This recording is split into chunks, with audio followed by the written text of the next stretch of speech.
২৭ বছর পর কোনো মেজর ট্রফি জিতল দক্ষিণ আফ্রিকা। এই জয়ের পেছনে বেশ বড় অবদান আছে এক নারীর। জয়ের আনন্দের শুরুতেই যিনি কান্নায় ভেঙে পড়েন, আনন্দের অশ্রু। আহা, কত প্রতীক্ষা ত্যাগের পরেই সেই প্রাপ্তির আনন্দ।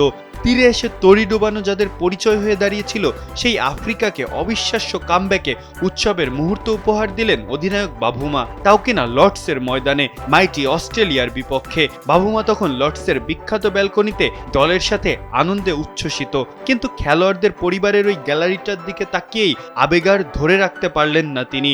নিজেও ভিজলেন অশ্রু জলে, তবে তা নিতান্তই আনন্দের। গ্যালারিতে কান্না করা মহিলাটির নাম ফিলা লোবি।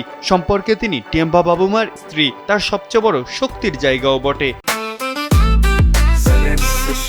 জেনেক্সে শিফট করো, লাইফকে লিফট করো। হাজারো ট্রল সমালোচনার ভিড়েও যিনি শক্ত হাতে ধরেছিলেন বাবুমার হাত। ভালোবাসা, এরপরে বিয়ে, আছে একটা ফুটফুটের সন্তানও। শিরোপা নিয়ে পুরো মাঠ যার সাথে আনন্দে ঘুরছিলেন এই প্রোটিয়া অধিনায়ক, অথচ এই স্ত্রী সন্তানকে ঠিকমতো সময়ও দিতে পারতেন না তিনি। সামলাতে পারেননি পরিবারের কোনো দায়িত্ব।